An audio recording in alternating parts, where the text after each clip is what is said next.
Hi everyone, today we are going to see about the hospital waste management. I am Dr. Mohanapriya.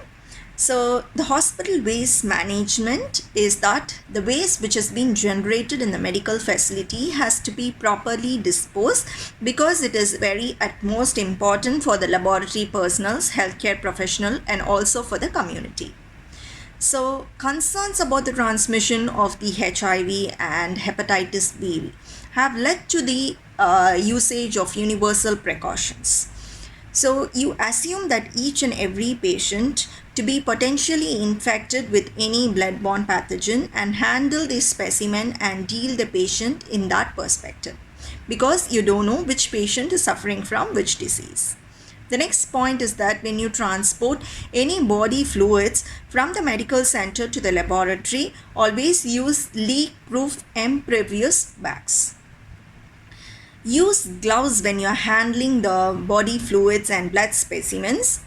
In addition, if you have a splattering situation, use mask, face mask, glass or goggles to prevent the transmission of infection.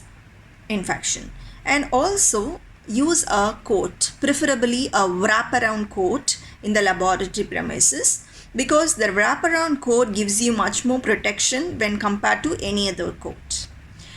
If you are dealing with potentially infectious agent, kindly use biological safety hoods. When you have a pipetting situation, do not use your mouth, but you can opt for mechanical pipetting devices for retrieving any body fluids or blood for pipetting reason. Then always remove your coat or apron in the laboratory premises itself. Do not carry your apron to the public gathering areas and don't act as a carrier or a vector of transmission of any diseases. Then you have to wash your hands after handling all the infectious any body fluids or any specimen which you derive from the patients. Washing hands is utmost important.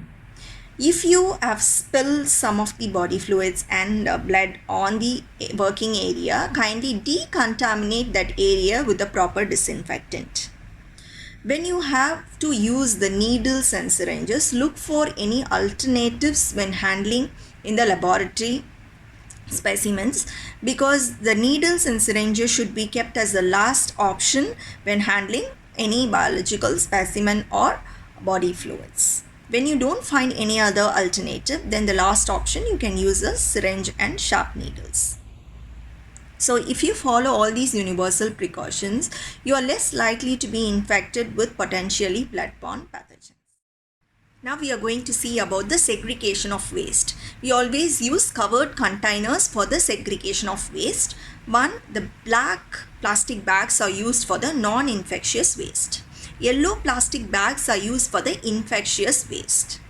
Syringes, needles, lancet and any invasive tools has to be segregated in a white or a blue puncture-proof plastic containers. So these segregation has to be done before even you are going to before even treating the waste or the disposal of waste. So this practice also helps in the safe handling and transportation of the waste. And lastly, the waste treatment and disposal. So various techniques have been used for the waste treatment, starting from the double chambered incineration, autoclaving, hydroclaving, microwaving and also plasma torch and chemical treatment.